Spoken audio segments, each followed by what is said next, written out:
할렐루야. 14기 과정에 참여하신 여러분들을 뵙게 돼서 너무 반갑습니다. 저는 강승빈 선교사입니다.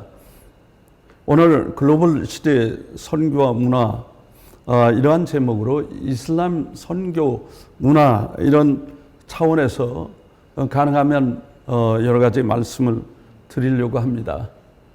하여튼 여러분들의 직장에서 의료인으로서 특히 코로나 팬데믹 상황에서 굉장히 수고가 많은 줄 압니다.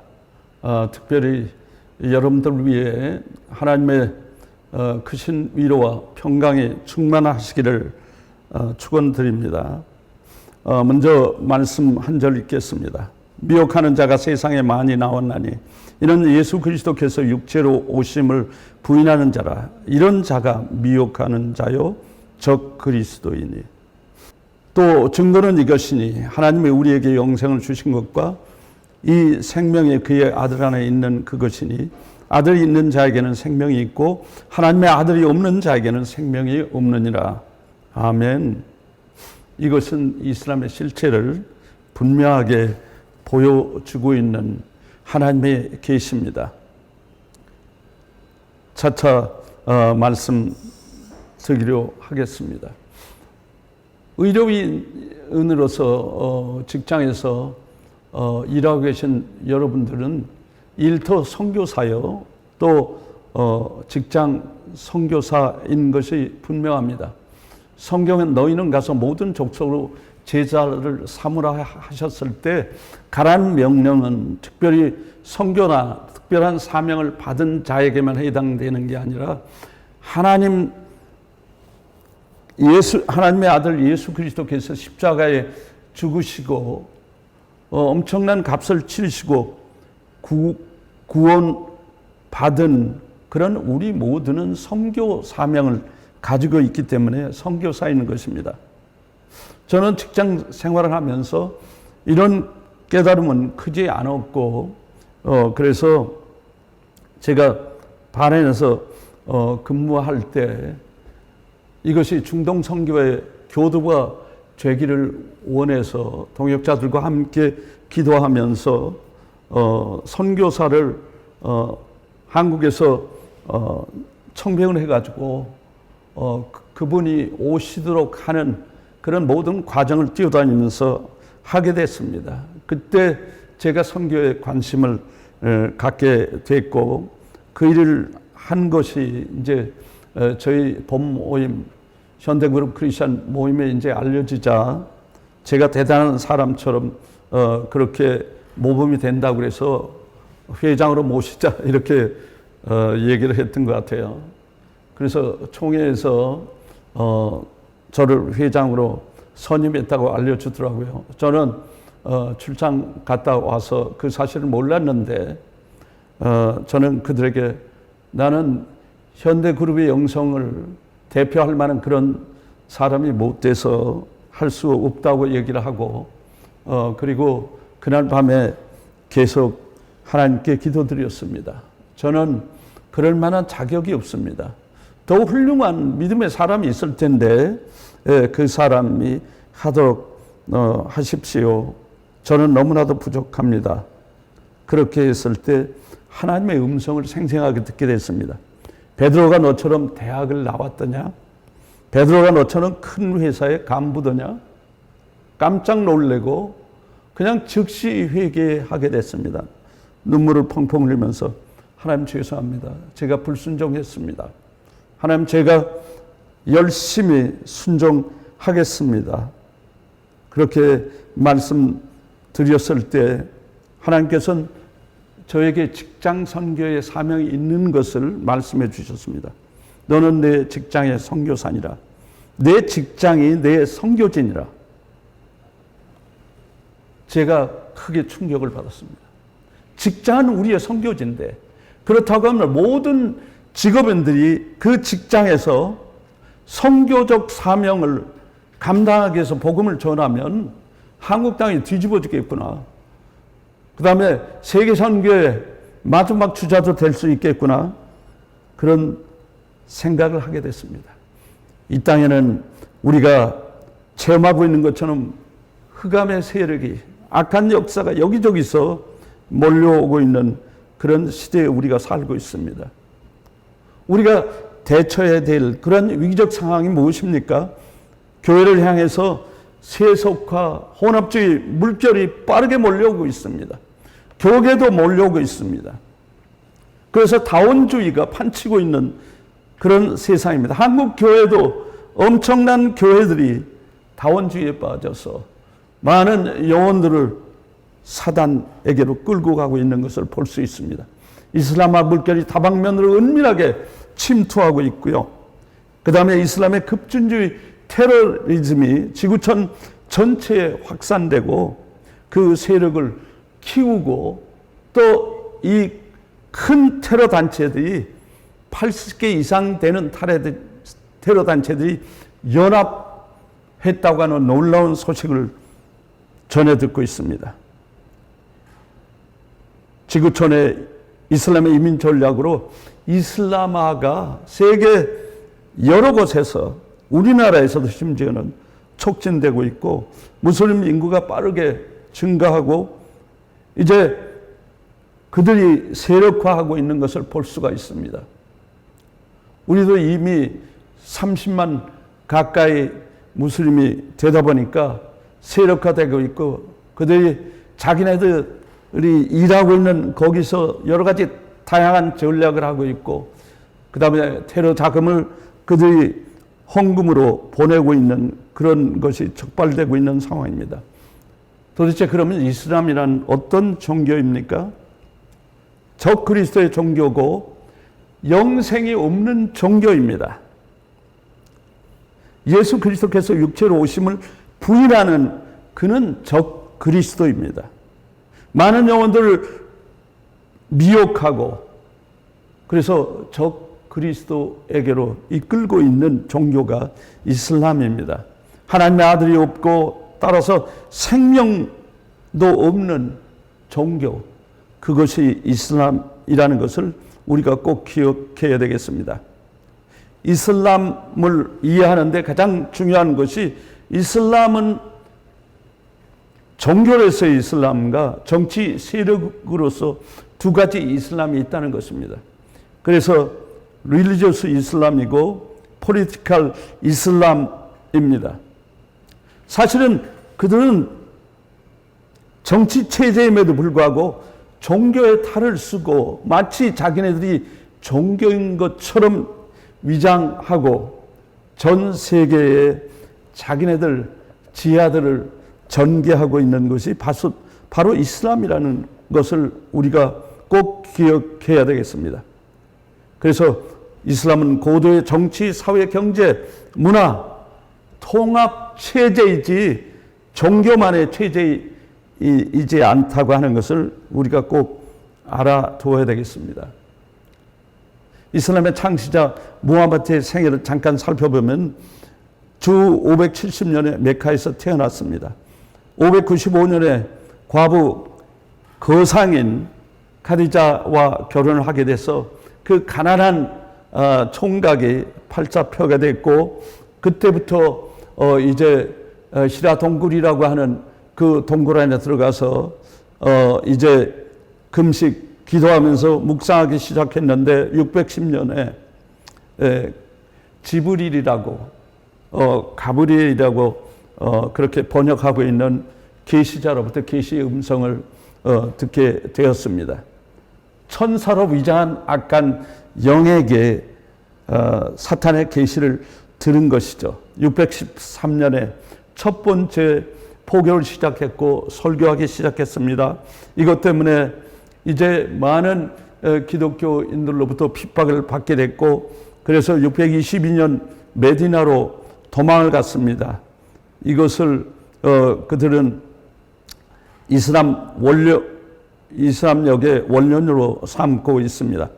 624년에 본격적인 지하들을 통해서 이제 아랍반도 전역과 그리고 전 세계로 전쟁을 펼쳐나갔습니다. 632년에 메카 자기의 고향 점령하고 그리고 만신전 이었던 그 곳을 다 우상들을 파괴하고 가바 신전을 정한 다음에 알라멘지 유일한 신이라고 이러한 것을 이제 뜻을 이루었습니다. 그리고 632년에 병들어 죽게 됩니다.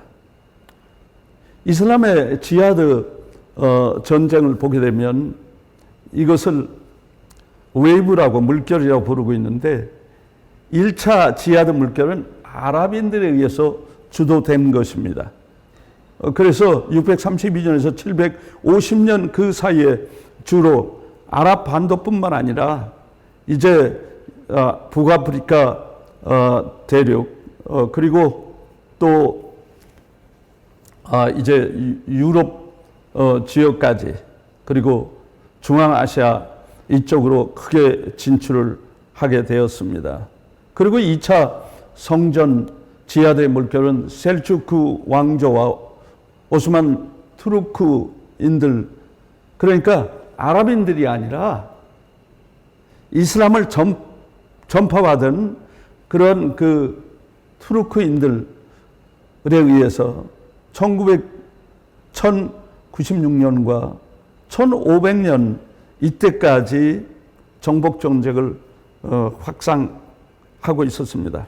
예루살렘도 점령을 당했고 그러다가 이제 예루살렘과 스페인 있는 이베리아 반도를 되찾게 돼서 이제 그들 세력은 북아프리카 대륙 반 이상을 정복을 했고 인도 지역, 동남아 지역까지 그들의 세력을 펼치게 되었습니다. 그리고 이어서 제3의 지하드 물결인데 이것은 이제 비폭력적인 그러한 전략인데 이주 전략입니다. 소위 이민자들로 이제 전 세계를 흩어져서 그들의 세력을 확장하고 있는데 여기서 보면 이주 전략이 강하게 일어난 것이 유럽 대륙인 것을 알려주고 있습니다. 붉은 지역 그런데 우리도 무슬림들이 많이 이주해오고 있는데 약 29만 명 정도가 되고 있습니다. 특히 그들의 이주 전략은 자기네들 정복했던 소위 유럽의 제국주의자들 향하게 됐고 그리고 그들이 식민지화 됐던 그런 인연으로 인해서 유럽이 산업혁명 이후에 많은 노동자들이 필요했는데 이제 일꾼들로 이민을 하게 됐고 유럽을 거의 이제 이슬람화하는 그런 상황까지 나가고 있는 것입니다. 유럽은 이제 피할 수 없는 유라비아 길을 가고 있다는 것을 The Economist지에서 보도하고 있습니다. 그래서 이렇게 녹색으로 이슬람화가 이루어지고 있는 것을 상징적으로 이 지도를 보여주고 있어요. 이슬람은 두 가지 중요한 전략으로 그들의 세력을 확장하고 있는데 거짓 주장 두 가지는 알라는 이름만 다른 하나님과 같은 신이라고 주장하는 것이고 그리고 이슬람은 평화의 종교라고 거짓 주장을 합니다. 이슬람은 복종이라고 하는 뜻인데 복종이라고 하는 뜻 이외에 그들이 중동 지역에서 인사하는 살람 이렇게 인사하고 유대인들은 샬롬 이렇게 인사하는데 그래서 평화의 종교라고 이렇게 주장하고 있습니다. 그래 이슬람은 복종과 평화의 뜻이 있다. 이슬람의 그 원자음을 제가 연구해 봤더니 그런 뜻은 없습니다. 평화의 뜻은 없어요. 그래서 그리스의 무슬림들이 자러 뛰어오는 걸 보니까 왜 우리는 복종이라는 뜻만 있고 평화의 뜻은 없는데 거짓말하고 있느냐, 그렇게 주장하는 그런 자료들도 본 적이 있습니다. 이슬람은 그러면 이단인가요? 이교일까요? 우리가 이단과 이교를 구분하는 방법이 있는데, 같은 하나님을 믿지만 간론에 있어서 다른 것, 소위 끝이 다른 것, 이게 이단입니다. 그런데 같은 신이 아님에도 불구하고 같은 신이라고 주장하면서 하는 종교, 이것이 이교입니다. 그렇기 때문에 엄밀하게 이슬람은 이단이 아니라 이교입니다. 기독교를 많이 모방하고 기독교의 계시에서 많이 그들이 차용한 게 있지만 그런 걸 알 수 있습니다. 이슬람은 계시와 속성이 다른 신 알라를 믿는 이교라는 것입니다. 이슬람의 기본 신앙은 우리가 육신과 오행이라고 얘기합니다. 그런데 때로 우리가 육신과 육행을 얘기하는데, 왜냐하면 순위파는 육신 오행이지만 시어파는 육신 육행으로 믿고 있기 때문에 그렇습니다. 이슬람의 그러면 믿음 무엇인가, 육신을 살펴보면 그들은 알라를 하나님이라고 믿고요, 천사를 믿고 선지자를 믿고 경전을 믿고 심판을 믿고, 그 다음에 인간의 운명이 정해졌다고 하는 정명을 믿습니다. 이슬람에 있어서 가장 중요한 것은, 이슬람은 행위 구원의 종교입니다. 그러니까 이런 종교를 우리가 자력 구원이라고 합니다. 내가 열심히 신이 하라고 하는 것을 해가지고 신에게 흡족하게 인정받고 구원을 얻는 그런 행위 구원이요, 자력 구원입니다. 행위 구원으로는 절대로 인간이 구원받을 수 없는 걸 우리가 성경을 통해서 알고 있지 않습니까?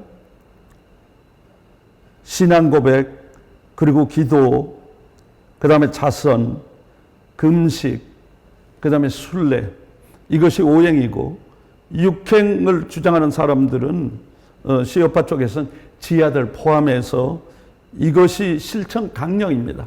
이것을 하지 않으면 구원받을 수 없다는 거예요.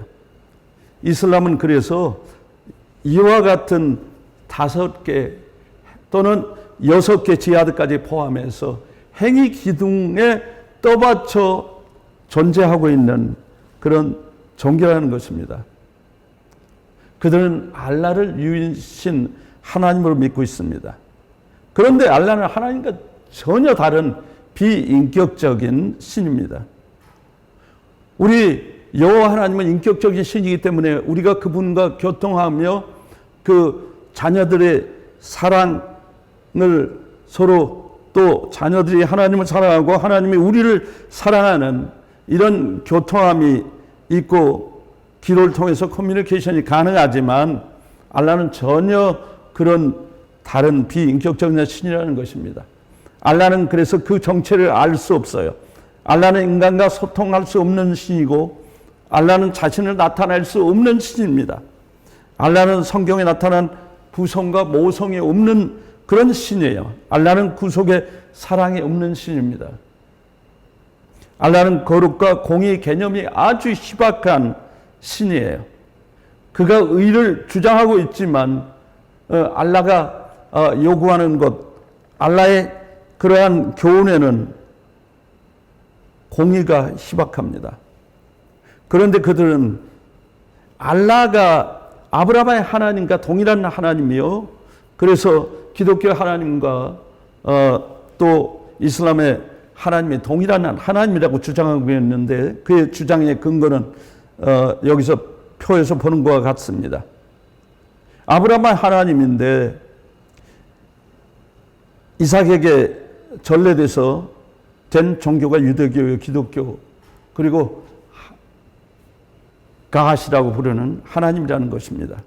그리고 같은 하나님인데 이스마엘을 통해서 전래된 게 이슬람이고 알라라고 부른다는 것입니다. 한국 교회가 참으로 충격적인 것은 이러한 것을 대형 교회에서도 가르치고 있는 그런 기가 막히는 현실을 보고 있습니다. 왜냐하면 이슬람에 대해서 모르기 때문에. 무식하면 그냥 잠잠이나 있지 제대로 알지도 못하면서 그런 식으로 성도들을 매도하고 있어요. 우리 선교에 봉사로 왔던 집사님, 권사님도 있었는데 우리 얘기하는 걸 듣지, 아니 그러면 알라가 우리하고 같은 하나님이 아니에요? 그러더라고요. 그래서 아니 무슨 얘기야? 절대로. 아니 어떻게 사단이 우리의 신과 같은 존재가 될 수 있어요? 그러니까 아니 우리 목사님이 설교를 그렇게 하셨는데 그래가지고 자세히 설명해 줬어요. 그랬더니 가서 교육 목사한테 가서 얘기를 했대요.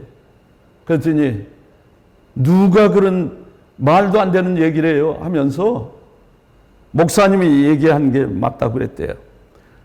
이게 현실입니다. 그럼 과연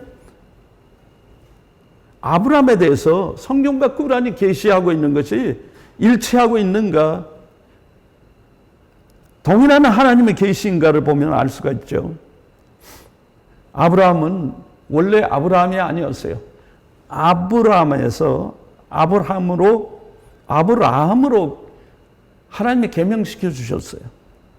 근데 꾸란은 이브라함이라고 우리한테 따온 이름이지만 나서 죽을 때까지 동일한 이름이에요. 어떻게 같은 하나님은 이런 다른 계시를 줄 수 있습니까? 아브라함의 아버지는 데라였고 이브라함의 아버지는 아사르예요. 이름도 달라요. 아브라함이 아랍반도에 이주했다고 그러는데 메카에 간 적이 없습니다. 그런데 이스마엘과 하갈과 함께 메카로 아브라함이 갔다고 얘기를 하고 있습니다. 성경은 이슬람의 정착지가 바란 광야, 애굽 적경 지역이라고 말하고 있는데 꾸란에 계시는 아랍반도 메카라고 말하고 있습니다. 전혀 계시가 다릅니다. 하갈과 이스마엘이 쫓겨난 그때를 성경은 이스마엘이 최소한 한 16살 때쯤인 것을 말하고 있는데 꾸란에 계시는 이스마엘이 젖먹이 때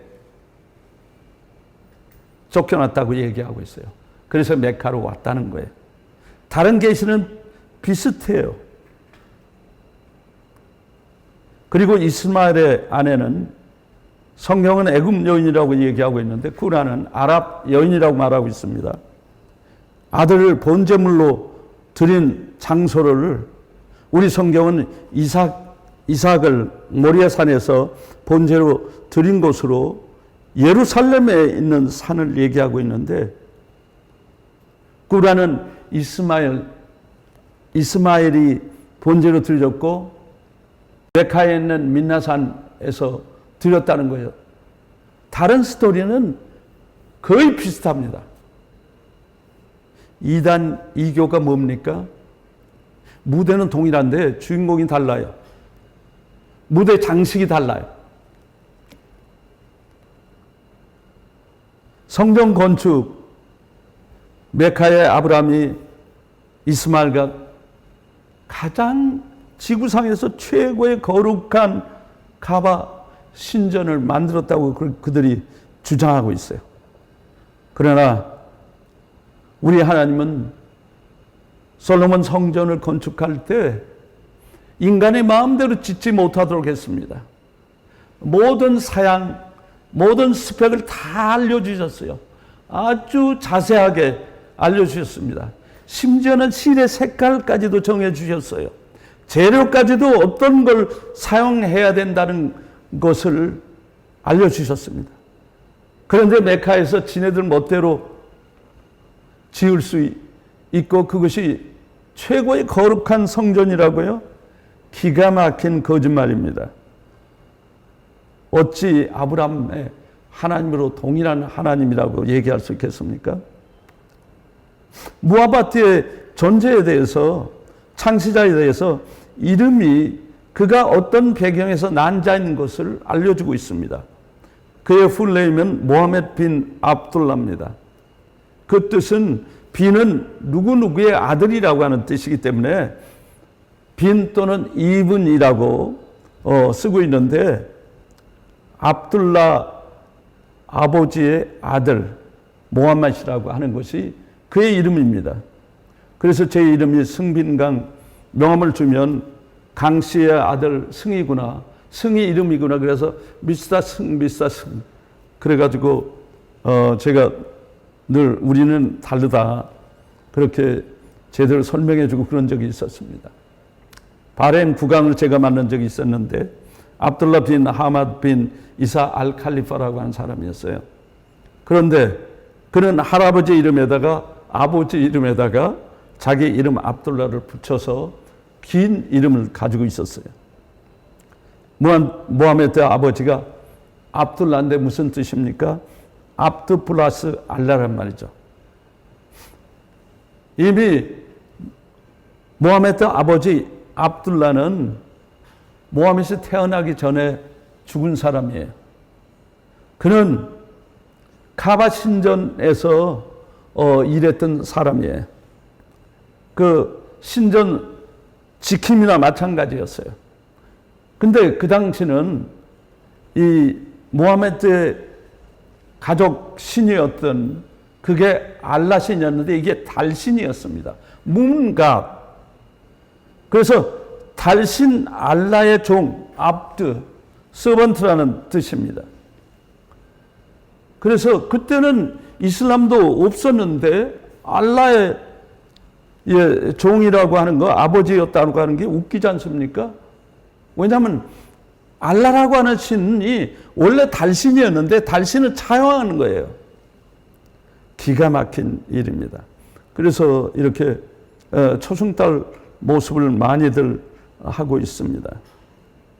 신앙 고백, 우리가 행위로 구원받는 그들이 어떻게 하고 있는지를 살펴보겠습니다. 샤하다라고 그러는데 알라 이외에는 다른 신이 없고 무함마드는 그의 선지자다 이렇게 하고 있습니다. 무슬림 두 사람 앞에서 이 고백을 하면 무슬림이 되는 것입니다. 알라 위에는 다른 신이 없대요. 여호와 하나님도 없고 어떤 신도 있을 수 없고 무함마드만 참 선지자, 유일한 이 땅의 유일한 선지자라고 주장하고 있습니다. 기도 살라트라는 것인데 하루에 5번 메카를 향해서 절하고 기도합니다. 아침 기도, 정오 기도, 오후 기도, 인몰 기도, 밤 기도.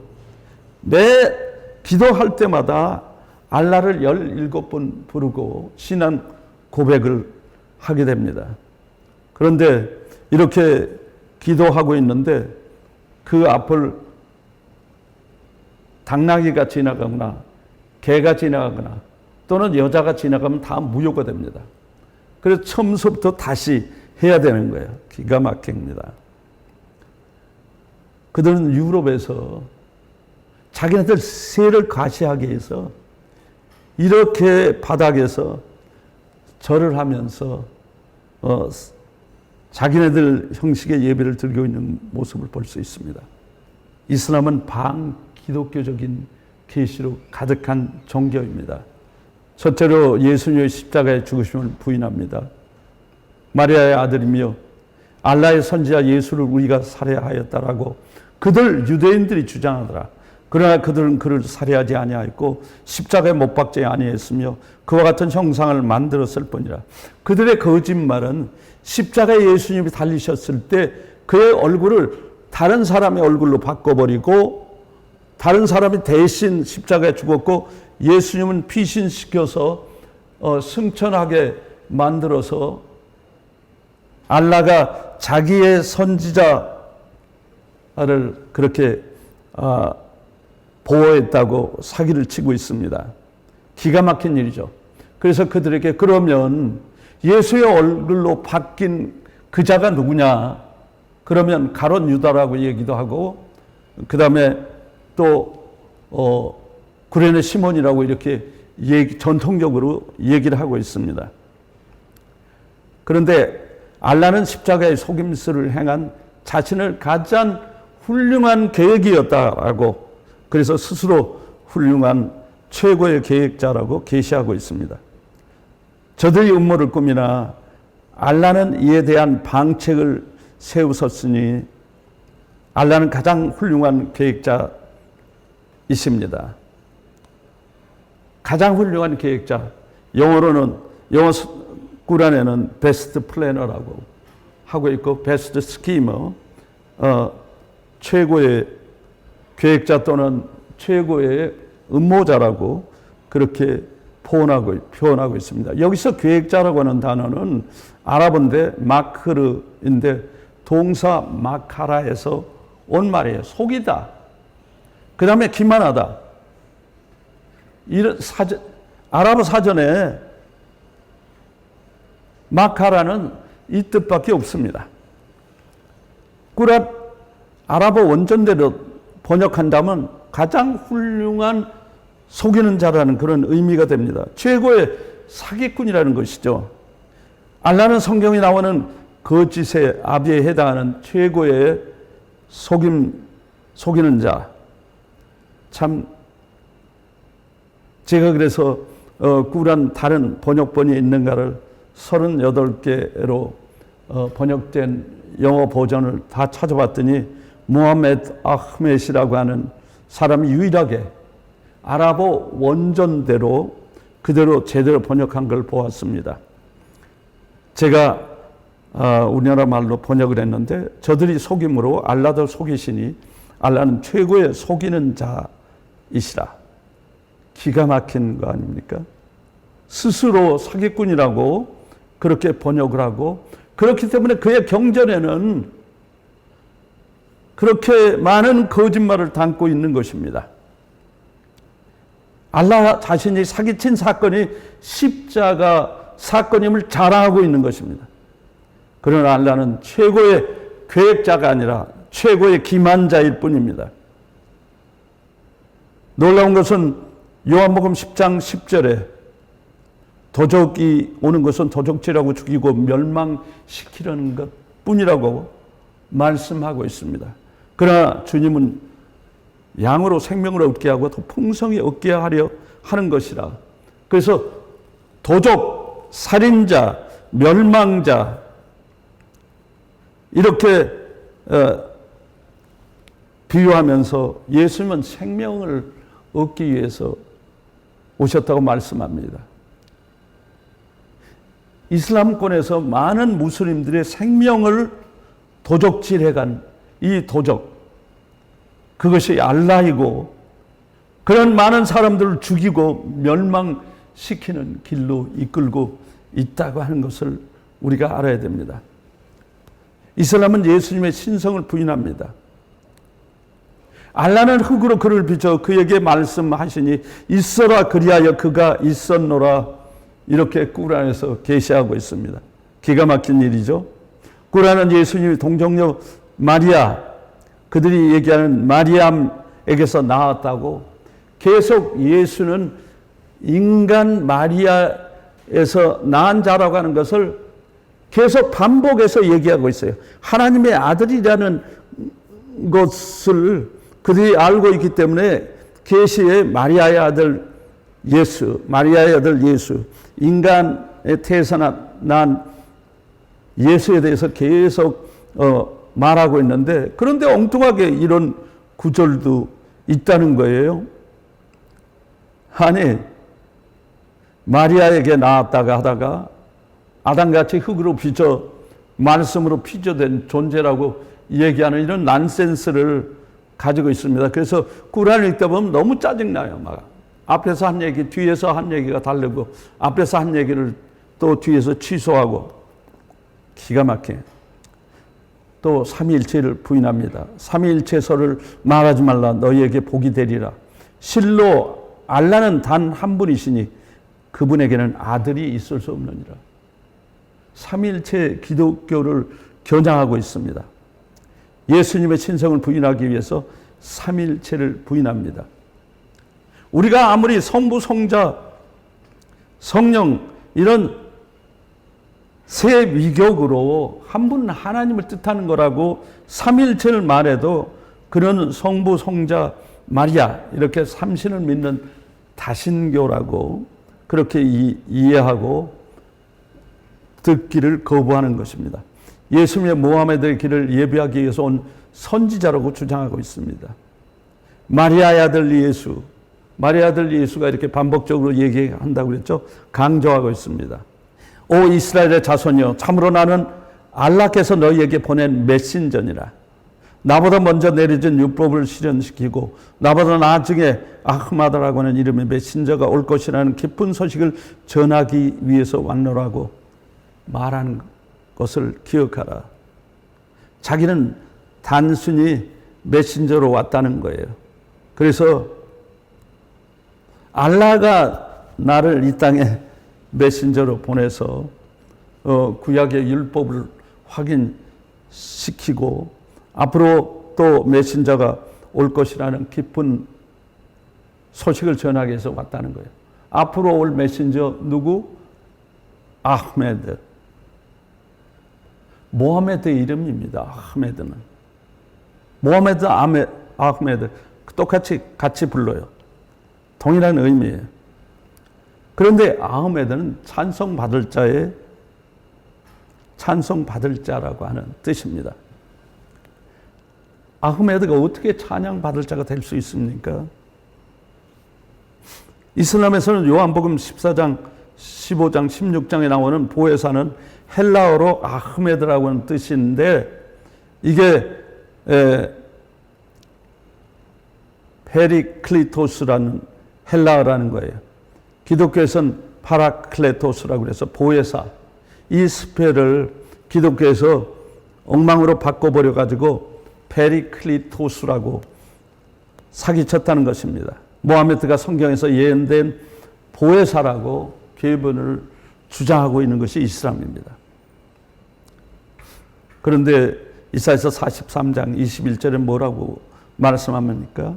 이 백성은 내가 나를 위하여 지었나니 나를 찬송하게 하려 함이라. 찬송 받으실 분은 창조주 하나님밖에 없어요. 하나님만이 유일하게 찬양 받으실 분이고 찬송할 자는 피조된 모든 하나님의 백성들이 인간들이란 말이죠. 그런데 모하메드가 찬양 받을 자 아흐메드라고요. 그래서 페리클리토스 보혜사인데 이거를 파라클레토스로 바꿨다고요. 이렇게 그들은 계시를 조작하고 있습니다. 그런데 예수님은 자신이 찬송 받으실 하나님의 아들이심을 고백하셨습니다. 결국 신성 모독죄로 십자가에 처형되신 것을 우리가 압니다. 마가복음 14장 61절 62절에서 가야바 대제사장이 계속 신문할 때 아무 말씀을 하시지 않습니다. 그래서 마지막으로 내가 찬송받을 자의 아들 그리스도냐 그랬을 때 예수님이 내가 그니라. 예수님은 내가 찬송받을 자의 아들 그리스도라고 답변함으로 십자가의 형을 받게 됐다고 사도 마가는 유일하게 복음서에서 전하고 있습니다. 그런데 모하메드가 어떻게 찬송받을 자가 되고 그가 보혜사가 될 수 있겠습니까? 이런 사기를 우리가 알아야 됩니다. 이슬람은 하루에 5차례 기도하면서 유대인과 기독교들이 저주받을 자인 것을 17번씩이나 반복하고 있습니다. 그 길을 당신께서 축복을 내린 길이며 노염을 받은 자나 방황하는 자들이 걷지 않는 가장 올바른 길입니다. 이게 개경장이라고 해서 그들 구란을 펼치면 제일 처음에 나오는 1장이에요. 그 7절 마지막 절에 보면 노염을 받을 자 유대인들이라고 주석이 되어 있습니다. 방황하는 자들 기독교인들이라고 그렇게 되어 있어요. 그렇기 때문에 유대인들과 기독교인들은 저주받을 자들이지 올바른 길로 인도함 받아서 구원 받을 자가 아니라고 그렇게 가르치고 있는 것입니다. 그런데 이것을 매일 17번씩 기도할 때마다 하다 보니까 어떻게 됩니까? 그들이 유대인들과 기독교인들에 대해서 어떻게 보겠어요? 완전히 세뇌돼서 저들은 다 저주받을 자야. 그렇게 믿을 수밖에 없는 것이죠. 그렇기 때문에 그들을 개종하기가 굉장히 기독교로 개종하기가 어려운 거예요. 기독교인들 중에 알라를 믿지 않는 자들은 불지옥에 있게 되고 가장 사악한 무리들이라고 규정하고 있습니다. 성성의 백성들, 진리를 거역한 자들이라고 하면서 불신자들이기 때문에 불지옥에 있게 될 것이라고 말하고 있으면서 그 안에서 영원히 거주하게 될 가장 사악한 무리라고 그렇게 하고 있어요. 이 기가 막힌 일 아닙니까? 반기독교적인 계시를 담고 있고 그렇기 때문에 적 그리스도의 종교인 것을 우리가 알아야 됩니다. 꾸란의 예수는 나의 주 알라만을 경배하라고 말하고 있습니다. 예수가 분명한 예증과 더불어 그들에게 이르러 알라는 나의 주님이요 또한 너희 주님이라 그러므로 그분만을 경배하라. 이것이 바른 길이라. 그렇게 예수님이 분명하게 말했다고 예수를 그들 아랍어로는 이사라고 합니다. 이사는 하나님의 아들이 절대 될 수 없고 피조물이라는 걸 아까 우리가 살펴봤지 않습니까? 그래서 예수가 알라는 나의 주님이고 너희 주님도 된다. 그렇기 때문에 알라만을 경배하라. 이것이 바른 구원의 길이다. 그렇게 예수님이 말했다고 꾸란에서 얘기하고 있습니다. 그러니까 예수님을 그들이 빌려온 것이죠. 그런데 지하드 성전, 이것은 대표적인 이슬람의 종파 두 곳에서 아까 말씀드린 대로 육신오행, 육핵 이렇게 믿고 있다고 말씀드렸죠. 그런데 그들은 지하드는 성전이 아니라는 거예요. 이건 사람을 죽이거나 그런 일이 아니라는 거예요. 성로, 거룩한 노력이라는 거예요. 이렇게 미화하고 있고 이것을 기독교인들이 이렇게 만들었다고 음모론을 주장하고 있습니다. 원래 그들이 주장하는 지하드의 뜻은 도덕, 윤리적인 면에서 고군분투하는, 고투하고 하는 거라고 신앙인으로서 그렇게 주장합니다. 과연 그런가요? 성전하라 지하드라고 하는 뜻은 까달라라고 하는 싸우라 그런 말에서 나왔는데 까달라는 까달라 죽이라는 데서 파생된 말입니다. 그렇기 때문에 성전하는 것은 그들을 죽이라는 거예요. 이슬람 최고의 건축물이 이스라엘 알락사 그 성전산에 가면 알락사 사원이 있습니다. 690년에 지어진 거예요. 여기는 무슬림에 들어가지 못합니다. 여러 번 들어가려고 시도했는데 제가 못 들어갔습니다. 이것이 그 안에 엄청난 이런 소위 그 죽이라라고 하는 폭력적인 계시로 가득히 새겨져 있는 것이 이 성전 안입니다. 그리고 여기도 주변에 이 오마르 사원인데 이것이 우리가 골든 템플이라고 하나? 그래서 그런데 이제 꾸란에 보면 밤중 여행이라고 하는 얘기가 나오는데 모하메드의 꿈 얘기입니다. 갑자기 자고 있는데 가브리엘 천사가 그 천마를 말인데 뭐 날개가 엄청나게 많이 달리는 그런 말을 데려와가지고 여기 타라고 그래가지고 갑자기 예루살렘 이 오마르 사원 이전에 온도, 템플 온도락이죠, 이게. 그래서 거기에 가가지고, 이거 짓기 전에 얘기입니다. 그 소위 이삭이 모리아산 정상, 이삭이 제물로 드려진 그 바위에서 이제 승천해서 1층 천, 2층 천, 3층 천, 4층, 5층, 6층 천까지 가서 알라를 만났다는 거예요. 그런 계시의 인연이 돼서 거기다가 이런 아락사 성전과 오마르 성전을 그들이 사원을 짓게 됐습니다. 이게 얼마나 꿈내기예요, 꿈내기. 그리고 실제로 그의 아내가 그날 밤에 같이 잤는데 아내의 증언은, 아이샤라고 하는 아내 증언은, 나하고 같이 잤고 그는 그 밤에 내 곁을 떠나지 않았다. 계속 있었다. 그런데 꿈 얘기를 하면서 이런 스토리를 만들어 가지고 결국은 템플 마운트, 성전산, 거기를 이 사람들이 정념하고 있는 것이죠. 얼마나 악합니까? 기독교 성지 아니에요, 거기는.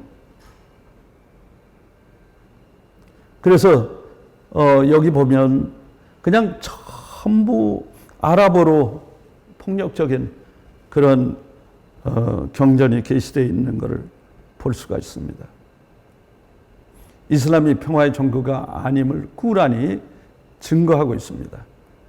믿는 신앙인이란 알라와 선지자를 믿되 의심하지 아니하고 알라의 사업을 위해 그들의 재산과 생명으로 성전하는 자들이 바로 믿는 신앙입니다. 바로 믿는 그들의 정의에 의해서, 꾸란에 의한 정의는 바로 믿는 신앙인의 정의가 알라와 선지자를 믿고 의심하지 않는 거라고. 그리고 또 알라의 사업을 위해서 자신의 재산과 생명을 바쳐 성전을 수행하는 것입니다. 지하들을 수행하는 거예요. 재산과 생명을 바쳐 죽음으로 성전을 수행하는 것이라고 분명하게 계시하고 있는데, 이것이 그들은 우리는 평화의 종교고 폭력적인 계시 기독교인들이 주장하는 그런 게 아니라고 그렇게 얘기하고 있습니다. 그럼 과연 그런가? 무슬림들의 성전의 의미는 꾸란의 가르침을 근거로 하고 있습니다. 이 성전이 전쟁인데 경전으로 나와 있네. 잘못입니다. 이슬람을 믿지 않는 자는 죽이라. 이슬람을 믿지 않는 모든 불신자들은 죽음의 대상이에요. 죽음의 대상이라고.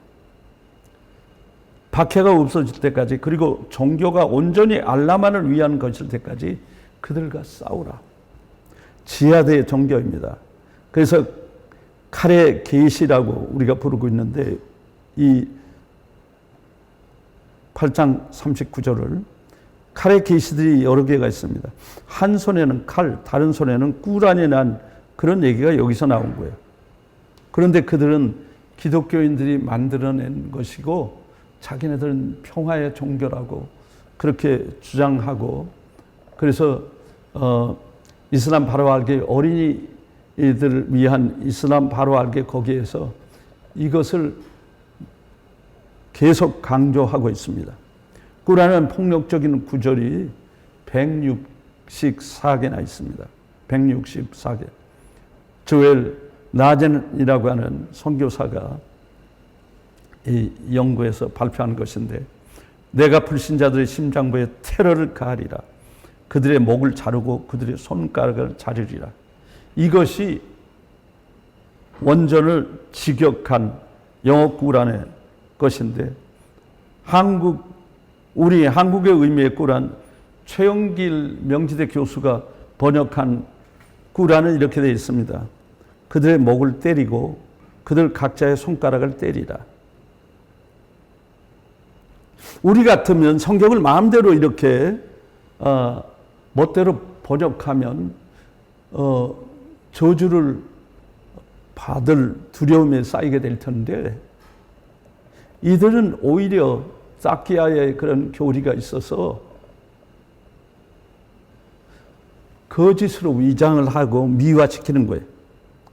그래서 그들의 목을 때리고 그들의 각자의 손가락을 때리라는 이런 식으로 엉뚱하게 번역을 해요. 그러니까 폭력적인 부끄러운 그런 구조를 미화시켜 번역하고 있다는 것입니다. 무하마드의 언행록 하디스의 가르침을 보면은 꾸란과 함께 그 경전으로 취급받고 있는 하디스의 킬링스, 살해에 대해서 53,215번이나 가르치고 있다는 거예요. 그러면 이슬람은 평화의 종교입니까? 아니면 살해의 종교입니까? 아얀 히르시 알리는 화란 국회의원이 되기도 했는데 케냐 출신 이민자입니다. 그런데 그는 이렇게 얘기했습니다. 서양 지도자들은 항상 이슬람의 이름으로 자행되는 폭력 사건들과 종교는 분리할 수 있다고 주장하는데 그것은 아주 어리석은 일이다. 어리석은 일이라고 생각합니다. 이렇게 분명하게 말하고 있습니다. 이슬람권에서 있었던, 그래서 평생 이슬람이 최고의 종교고 최고의 선지자 무하마드를 믿고 있던 사람들이 이렇게 얘기하고 있습니다. 또 흥미로운 것은 마크 가브리엘 박사의 간증을 보면은 1980년도 그가 오마르 압들 라만이라고 하는 이집트 알 아자르 이슬람권의 최고의 인류 대학 교수 얘기를 쭉 듣자 보니까 처음부터 끝까지 살해에 대해서 그렇게 강의를 하는 걸 듣고서 그가 손들고 다른 가치도 많을 텐데 꾸란에 왜 교수님은 선전과 살해만 얘기합니까? 그렇게 얘기하니까 이 중요한 답변을 했습니다. 꾸란 전체가 전쟁의 구절로 되어 있다. 평화라고 부를 만한 구절은 없다. 성전과 살해가 이슬람의 머리다. 만일 이것들을 잘라버린다면 이슬람의 머리를 잘라버리는 것이다. 이것이 그들의 경전대로 믿는 그런 근본주의자들의 이슬람의 인식이라는 것입니다. 그들은 평화의 종교라고 하지만 우리가 사우디 아라비아의 그 국기를 보면 알라위에는 신이 없고 모하메드는 예언자라는 그런 아랍어 구절과 함께 검이, 칼이 들어간 것을 볼 수 있습니다. 무슬림 형제단 사명 선언을 했어요. 이 세상의 모든 테러 단체 배후에는 무슬림 형제단이 있고 이것은 유럽 각국뿐만 아니라 우리 한국에도 들어와 있습니다. 이태원에 무역회사를 위장해서 무슬림 형제단이 들어온 것을 그때 처음 우리가 알게 된 적이 있었어요. 근데 이 테러 단체 이집트에서 나온 테러 단체 무슬림 형제단의 사명 선언을 보면 알라는 우리의 목적이다. 무하메드는 우리의 지도자다. 꾸란은 우리의 법이다. 지하드는 우리의 길이다. 알라의 길에서 죽는 것이 우리 최고의 소망이다. 그래놓고 꾸란과 칼, 쌍칼을 그들의 심볼로 해놨습니다.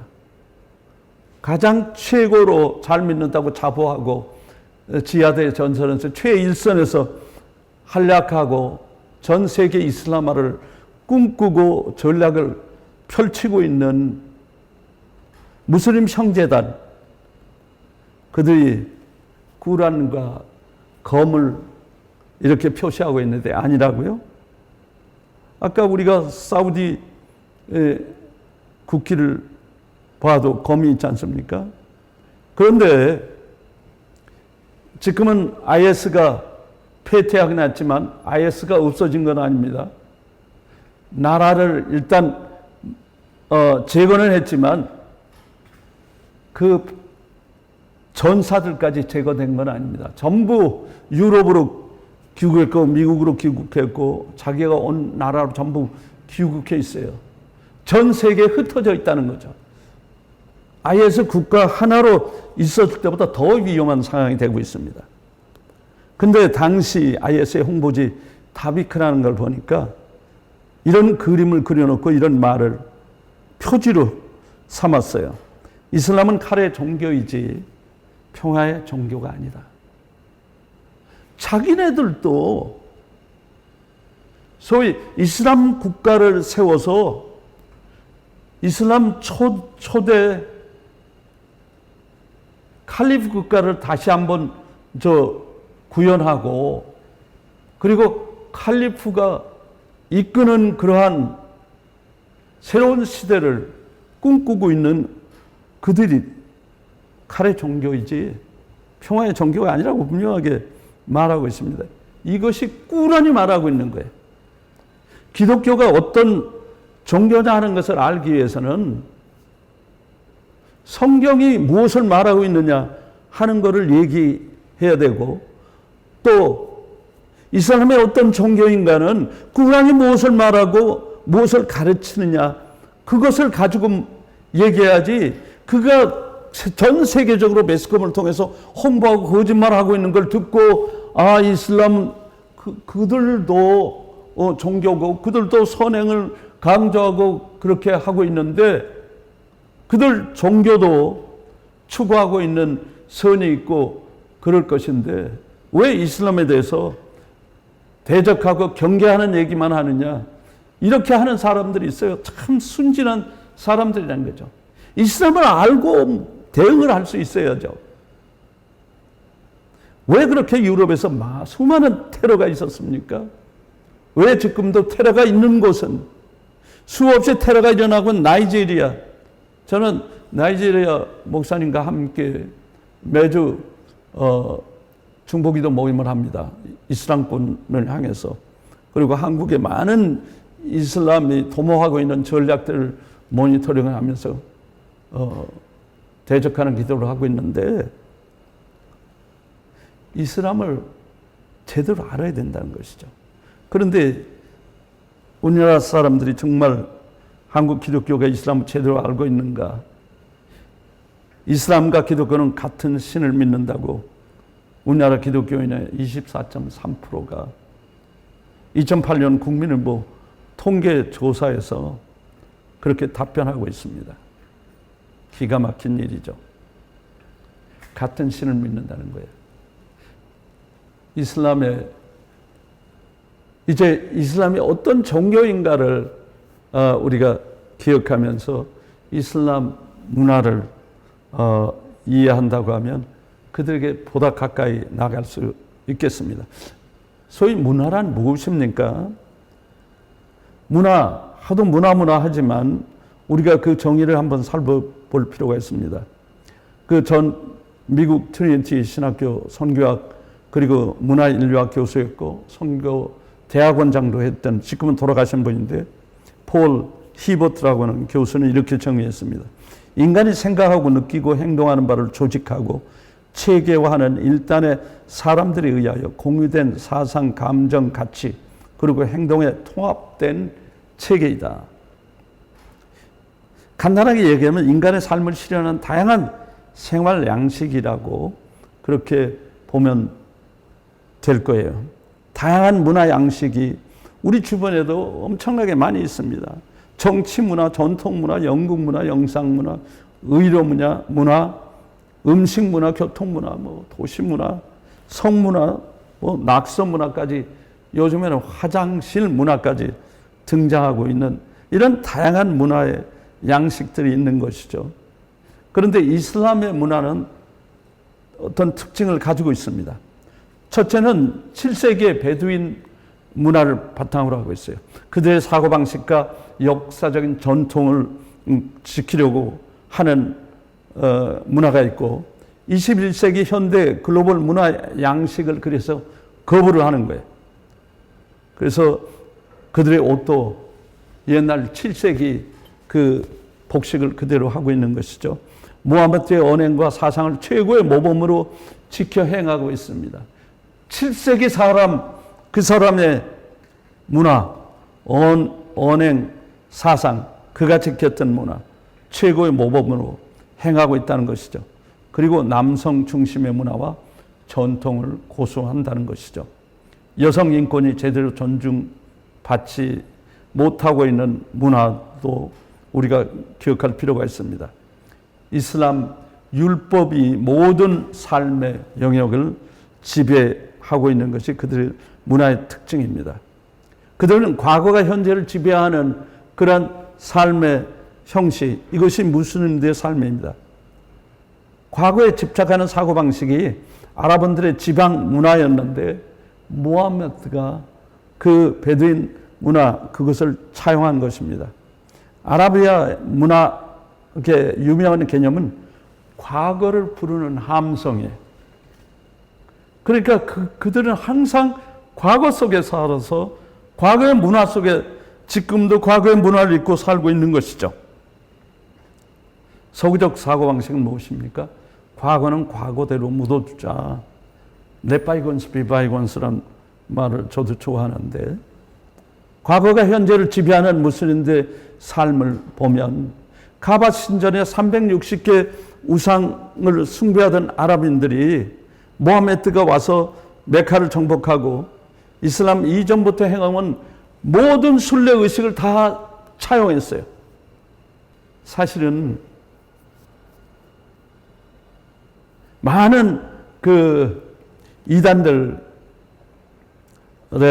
지켜오던 그런 종교 의례를 그대로 차용한 것을 많이 볼 수 있습니다. 메카 순례시 카바 순전을 시계 반대 방향으로 7번 도는 것도 그렇고, 검은 돌에 입 맞추는 그런 순례 의식도 마찬가지고, 기도 전 세정식도 카바 신전에 들어가기 전에 그대로 행했던 그러한 일들입니다. 이슬람은 단순히 알라를 숭배하는 종교가 아니라 무슬림의 일상생활이라는 것입니다. 이슬람의 문화는 무슬림들의 삶입니다. 그래서 이슬람의 율법이 무슬림들의 삶을 완벽하게 규제하고 있는 것을 볼 수가 있습니다. 예배 준비하는 세정식 절차를 봐도 물로 입을 3번 씻습니다. 콧구멍을 3번 씻습니다. 얼굴 전체를 3번 씻습니다. 오른팔 팔꿈치에 3번 씻은 다음에 왼팔도 동일하게 그렇게 3번 씻습니다.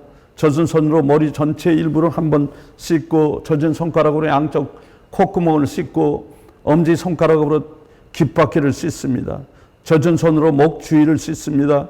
먼저 오른발을 3번 씻고 왼발을 3번 씻습니다. 물이 없을 경우 흙이나 모래, 돌에 손을 가볍게 치고 나서 이런 의식을 행합니다. 그런데 악수를 한 후에는 이 세정식의 모든 순서가 다 새롭게 해야 된다는 거예요. 그런데 여기서 우리가 보면 3번 나오는데, 이게 모하메드이 행한 그런 것인데, 모하메드는 3자라고 숫자에 대한 강박관념에 지배받고 있는 그런 일종의 정신병적 그러한 현상이 있었던 것을 일부 학자들은 얘기도 하고 있습니다. 이슬람은 곧 문화입니다. 이슬람의 율법에 낸 종교의 요구와 문화의 요구가 동일한 것입니다. 이슬람을 떠난다는 것은 문화를 떠난다는 것이고, 그런 의미에서 이슬람에도 기독교로 개종한 사람들에게 정말 어려운 일이에요. 왜냐하면 평생 자기가 지켜왔던 또 습관이 든 문화를 완전히 떠나 산다는 것이 쉽지 않기 때문입니다. 선교에 있어서 타문화권 복음을 전파하는 사역, 그거는 아주 중요하기 때문에 우리가 문화적 상황에 맞춰서 복음을 전하기 위해서 문화를 이해하는 것이 중요한 것입니다. 복식 문화를 보면 아까도 말씀드렸지만 7세기 사막 유목민들의 복식, 그런 전통을 21세기까지 그대로 지키고 있는 독특한 복식 문화를 볼 수 있습니다. 그리고 이 그들의 무슬림들의 복식은 비무슬림들과 구별됨, 이것이 중요한 목적이기도 합니다.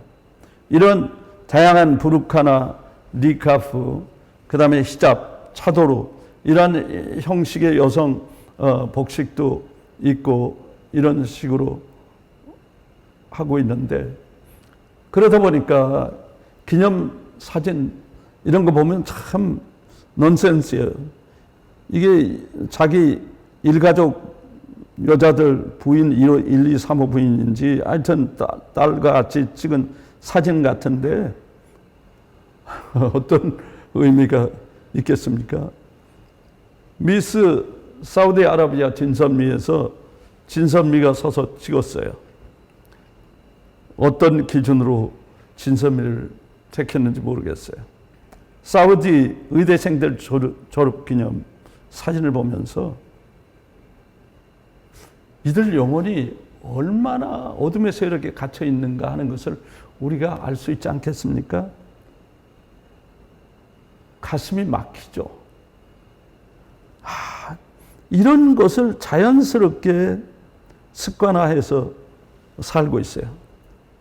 이제 미니 대신에 수영복 브루니카라고 여성복 오른쪽에 입고 있는데, 그렇지 않은 경우 그 바닷가에 가보니까 그들이 수영할 때 그냥 여성 그 복장 그거 그냥 그대로 집어 쓰고 들어가서 해수욕하는 걸 봤는데 헤엄칠 수는 없는 거죠.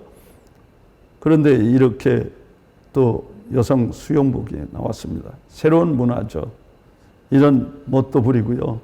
남성의 의상도 보면 이런 식으로 의상을 가지고 있는데, 베두인들의 그런 그 복식을 볼 수가 있습니다. 이슬람 여성의 차도르가 여성을 정말 보호하는 목적으로 한 것일까요? 이슬람 학자들조차 거기에는 동의하지 않습니다. 특별한 그들의 문화 인식은 이슬람 여성에게는 10개의 아우라가 있다는 거예요. 아우라는 이슬람 백과사전에서 여성의 외부 생식기라고 이렇게 정의되어 있습니다. 손과 얼굴 이런 것도 다 아우라에 해당되는 것이죠. 심지어는 여성 자체를 아우라로 보는 그런 견해도 있습니다. 그래서 외출세의 마귀가 환영하니까 절대 외출을 자제해야 된다는 거예요. 주중 머스크에도 그렇기 때문에 나오지 말고 집에서 기도하는 걸로 되어 있습니다. 차도르의 기원을 보면 차르디와르라고 하는 4개의 벽을 의미하는 말에서 나온 것인데, 여성의 4개의 벽에 갇혀 있어야 된다는 그런 의미도 되는 것입니다. 이란어로 차도르는 천막의 뜻입니다. 여성의 순교를 보호하기 위한 것이라고 하지만 여성들로부터 남성들의 순교를 보호하기 위한 것이라고 그들이 주장하고 있습니다. 여성의 순교를 보호하기 위한 것이 아니라 남성들의 순교를 보호하기 위한 것이라고 그들이 주장하고 있어요. 본래는 정복 전쟁, 지하드 전쟁을 할 때 점령지에서 강간을 해도 좋은 여자들과 무슬림 여자들이 구분되지 않아서 무슬림 여자들이 많은 강간을 당하기도 해서 이 히잡 베일 제도가 생긴 것이라고 합니다. 억압받고 있는 여성들의 상징 어떻습니까? 이 모습을 보면서 그들이 인간 이하의 그런 삶 속에 있는 것을 우리가 깨달을 수 있습니다. 이슬람에는 칼 와트 법이 있습니다. 이란에서 호수 가운데서 정원 7명인데 13명이나 여학생이 많이 타가지고 전복된 사고가 있었습니다. 수영할 줄 모르는 7명이 익사사고가 발생했는데, 호숫가에는 가까이 남자들 이 광경을 보면서 수영할 줄 아는 사람도 아무도 여학생을 구하러 뛰어들지 않았습니다. 왜냐하면 결혼이나 약혼한 사이가 아닌 사람이 다른 여자의 몸에 손댈 수 없는 칼 와트 법 때문이었습니다. 여성의 아우라를 남성이 손댈 수 없었기 때문이었죠. 또 이슬람 율법, 샤리아 율법 때문에 희생된 여학생들의 예도 있습니다. 2002년 사우디 여학교에서 불이 났습니다. 불에 놀라서 황급히 뛰어나온 여학생들 중에는 미처 머리에 히삽을 쓰지 못한 학생들이 있었어요. 종교 경찰들이 와서 이들을 다시 불 속으로 강제로 돌려보냈고 그 결과 14명이라고 하는 귀한 목숨을 잃게 되었습니다. 우리가 여기서 알 수 있는 게 생명보다 이슬람 율법을 지키는 것에 더 우선하고 있기 때문에 귀중한 생명을 희생시켰다는 거예요. 이것이 이슬람 종교라는 것입니다. 남자와 동행 없이는 외출도 할 수 없는 게 이슬람입니다. 남성 우월의 문화가 있어요. 그래서 여성의 인권이 억압당하고 있는 것을 알 수 있습니다. 남성이 여성보다 우선이라고 가르칩니다. 여성과 남성 모두가 동일한 권리를 가지지만 남성이 여성보다 우선하다는 것이죠. 사람의 가치나 상속, 법정 증인, 여자는 짐승과 동격으로 보고 있는 이런 참으로 놀라운 것을 볼 수 있습니다. 종교의 이름으로 강요된 여성 인권, 희잡 검정색만 입어야 되는 부자유스러운 옷을 강요하고 또 이렇게 입지 않았을 때 종교 경찰들이 단속하고 폭행하고 압송하는 이러한 모습을 보면서 이 사회는 분명 남성 위주의 사회인 것을 알 수가 있습니다. 남편에게 복종해야 되는 이슬람의 아내도 이슬람에서 볼 수 있는 것입니다. 순종하지 아니하고 분명히 단정하지 못하다고 그렇게 생각되는 여성에게 먼저 충고하고 그 다음에는 잠자리를 같이 하지 말 것, 그리고 가볍게 때려줄 것이니라 이렇게 계시하고 있는데, 그래서 여성들이 이맘은 꾸란의 전문가니까 그들에게 질문합니다. 가볍게 때리라고 그러는데 가볍게 때리라는 것이 어느 정도를 가볍게 때리는 것으로 말하는 것입니까? 그랬더니 이 이맘이 심한 상처를 입지 않고 죽지 않을 만큼 때리는 것이라고 답변했습니다. 그래서 그 아랍 여성 특유의 휘바람도 불고 그런 모습을 보았는데, 그렇습니다. 왜냐하면 다른 대답을 할 수가 없어요. 그것은 모하메드에게 그의 제자들이 물었을 때 모하메드이 그렇게 대답했기 때문에 그 위에 다른 대답은 불경한 죄를 짓는 것이죠. 새로운 진리를 만들어낸 것이기 때문에 아내를 때릴 수 있는 4가지 경우가 있습니다. 남편이 원치 않은 복장을 했을 때, 합법적인 이유 없이 남편과 동침을 거절할 때, 기도하기에 부정한 몸을 씻으라고 하는데 거절했을 때, 남편의 허락 없이 외출했을 때. 그런데 이렇게 해서 이 가정에 남편이 아내를 때렸을 때 아무도 그 이유를 물어서는 안 된다는 것을 우리가 기억해야 됩니다. 여성 할례는 참으로 기가 막힌 그런 그들의 문화인데, 대부분의 무슬림 여성들을 할례를 시행하는 것이 좋은 무슬림이 되는 것으로 이렇게 그것이 이슬람 교훈이라고 그렇게 알고 있는데, 실제는 이슬람에서 구현된 것이 아니라 최소한 2500년 전 고대 이집트에서 시행된 것이기 때문에 이슬람과는 아무 상관이 없는 것입니다. 부족에 따라서 무할례자는 결혼할 수도 없고 나이 들어서 존경받지도 못한다는 거예요. 그런데 이 할례를 종교적인 이유에서 무슬림 여성의 외음부 일부를 절제하는 그런 것인데, 이것은 여성의 성감대를 절제하게 하고 성욕을 억제하기 위해서 이렇게 하는 것이라는 것입니다. 전 세계적으로 약 6천 명의 매일 소녀들이 할례를 받는다고 해요. 그러니까 29개국 기준으로 했을 때 1억에서 1억 3천 명이 이 할례를 받는 고통을 감당해야 된다는 것이, 할례 받고 이것이 감염돼서 죽는 경우도 많다고 그래요. 근데 소말리아나 지부티는 98%에서 적게는 50%까지 각 이슬람권 나라에서 시행되고 있는 것을 볼 수가 있습니다. 그런데 영국 같은 경우에서도 연 3천 명이 할례를 받고, 프랑스도 연 3만 5천 명이 할례를 받고 있다는 거예요.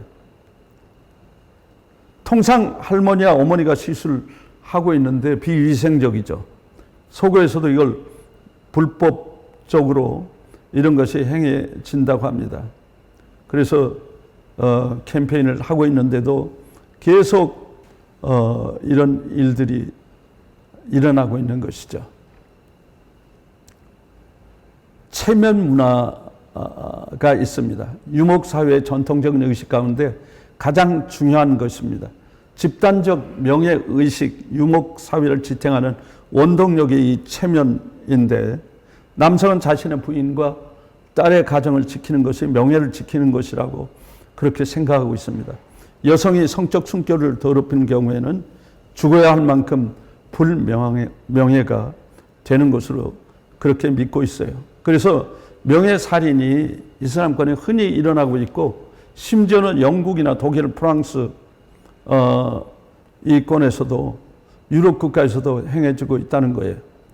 명예살인으로 연간 5천 명이 죽는다고 하니까 하루에 14명꼴로 명예살인이 전 세계에서 일어나고 있는 것을 볼 수가 있습니다. 무슬림들은 명예를 중요시 여깁니다. 한 번 서약한 맹세와 약속이나 위탁을 번복하는 일이 거의 없을 만큼 명예를 중요시, 맹세를 중요시 여긴다는 게, 명예심은 부족들과 가족들 사이에 지극한 충성심으로 나타나는데, 명예가 위협받을 경우에 공격적이 된다는 것을 우리가 기억해야 합니다. 명예와 충성심에 대한 이러한 높은 가치를 부여하기 때문에 용서의 개념이 전혀 없습니다. 복수해야 된다는 거예요. 그래서 쿠란에 보면 그들을 위해 70번이나 용서를 구한다 해도 알라는 그들을 용서하지 아니하시니라. 70번씩 7번이라도 용서, 무한 용서를 기독교가 말씀하고 있다고 하면, 여기는 70번이나 용서를 구해도 절대로 알라는 용서해 주지 않는다고 얘기하고 있습니다. 이것은 우리 하나님과 같지 않습니다. 아랍 격언에는 수치심을 씻는 길은 피로써 씻음밖에 없다. 그러니까 복수 문화가 나타난 것이죠. 그래서 딸이 간음당하면 오빠나 그 아버지가 사람들을 살인하고 그런 것을 볼 수가 있습니다. 음식 문화, 돼지고기, 피, 죽은 동물의 고기를 먹지 않습니다. 알라는 죽은 동물의 고기, 피, 돼지 고기를 금지했다는 것이죠. 그래서 필요에 의해서 어쩔 수 없이 먹게 되는 경우 율법이 정한 한계를 넘지 않았다면 죄가 없다고 얘기했습니다. 그러니까 아랍권에서, 이슬람권에서 우리 한국에 유학 가서 그 할랄 음식을 먹을 수 없어서 먹게 된 거 죄가 아니라고 하는데도 불구하고, 이들은 한국의 한양대학교 예를 들어서 유학생들, 이슬람권에서 유학생들이 할랄 음식을 달라, 할랄 식당을 열어달라 그래가지고 그 유학생들을 위한 할랄 식당들이 여기저기 대학교에 세워지는 것도 그들의 주장에 지금 넘어가고 있는 것입니다. 이렇게 죄가 꼭 그걸 먹으면 안 되는 게 아닌데도, 그래서 먹을 수 있는 음식을 할랄 식품이라고, 먹을 수 없는 음식을 하람 식품이라고 합니다. 다비아라고 하는 과정을 거치는 소, 양, 염소, 사슴, 낙타, 닭, 이런 것이 먹을 수 있는 할랄 식품인데, 짐승의 머리를 메카 쪽으로 향하고 알라의 이름으로 함들라 그러면서 알라의 이름으로 칼로 목을 치고 정동목에서 그 피를 다 빼서 제거한 도축 과정, 이런 걸 거친 음식은 할랄 음식입니다. 그래서 각종 해산물이나 과일, 야채 등은 전부 할랄 식품이 되는 것이죠. 먹을 수 없는 것은 이런 다비아 과정을 거치지 않은 고기, 돼지 피, 제사 음식, 술 등 이런 알코올을 금지하기 때문에 차, 커피 문화가 발달했는데 일단 그것은 금지된 하람 식품이 됩니다. 우리나라에서도 국가식품 클러스터를 조성해서 그 중에 할랄 식품 단지를 만들어 가지고 세계 전역에 할랄 식품을 수출해 가지고 돈을 벌자, 이렇게 우리 박근혜 대통령 시절에 국가 사업으로 추진한 적이 있어서 정말 이 일에 적극적으로 반대 운동을 벌여서 결국은 저지됐습니다. 저는 몇 분들과 같이 책을 만들어서 저희 비용으로 인쇄해서 각 운동하고 있는 단체들에게 보내주고 했는데 역시 이 일이 중단돼서 얼마나 다행인지 모릅니다. 그들은 할랄 음식으로 우리 세계 이슬람화를 이루자 그런 주장을 하고 있어요. 그 일에 동조해서 돈을 벌겠다고 하는 착상 자체는 하나님이 기뻐하시는 일이 아니라고 믿습니다. 금주문화, 술에 취하여 예배하지 말자. 그래서 말라고 명령하고, 금주문화도 우리가 그 독특한 문화 양식인데, 만일에 술을 먹었을 때 80번 채찍질을 가하는 벌을 받게 됩니다.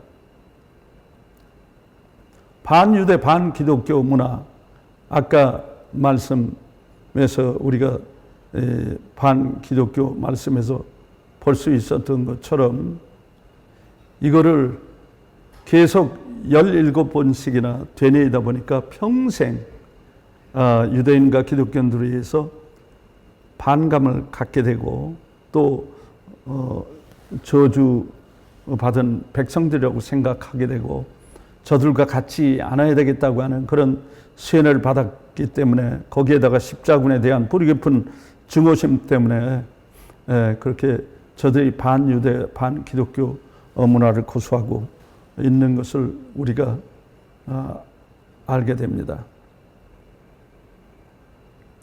거짓말 문화, 이슬람에서 필요한 경우 거짓말하는 것을 허용하는 교리, 이게 타키야 교리입니다. 너희 맹세 속에 비의도적인 것에 대해서는 책망하지 아니하니라. 또 강요된 것은 제외하노라.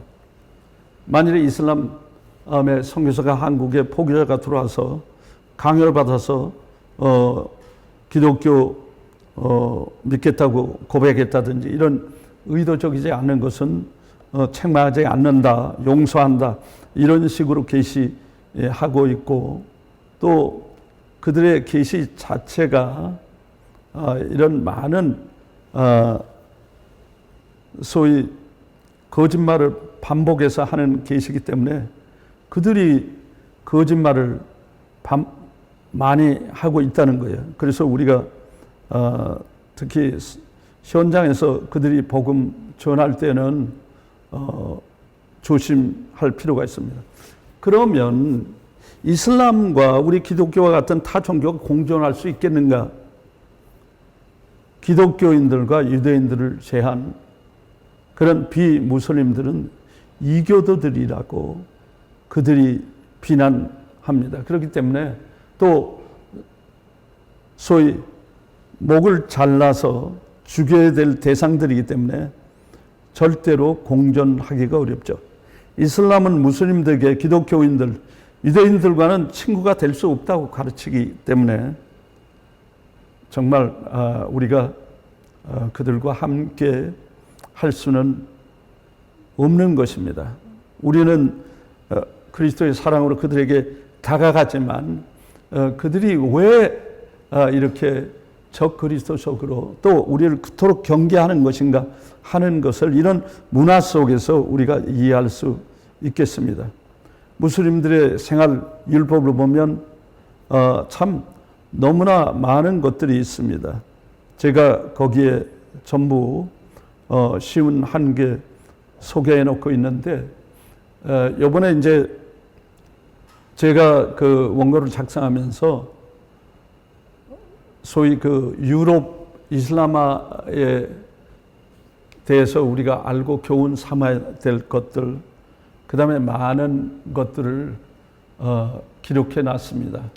왜냐하면 여러분들이 지금 이 가정에 들어와서 이슬람을 몇 시간 가지고 다 이해할 수 없습니다. 그래서 모처럼 여러분들이 훈련 과정에 들어온 분들이기 때문에 그동안에 원고를 쭉 읽으시면서 이슬람에 대해서 많이 이해하고 왜 이슬람이 적 그리스도의 종교인 것을 깨달아 알았으면 좋겠습니다. 그래서 많은 자료를 거기다가 넣어놨고 오늘 말씀드리지 않은 내용들이 많이 있으니까 참고하시기 바랍니다. 왜 우리가 이슬람권 선교에 관심을 가져야 되는가? 7, 80년대 중동 건설 붐이 일어났습니다. 그때 그들에게서 많은 오일 만일을 벌어들여서 한국 경제를 일으키게 했고 오늘 같은 선진 국가의 대열에 동참하게 되었습니다. 중동 특수의 물결을 타고 중동 선교의 물결을 우리가 타게 되었습니다. 1979년에서 86년간 8개년 동안 자기가 자료를 제가 찾아서 보니까 연인원이 97만 4천 명의 중동 건설에 참여했더라고요. 대단한 거였어요.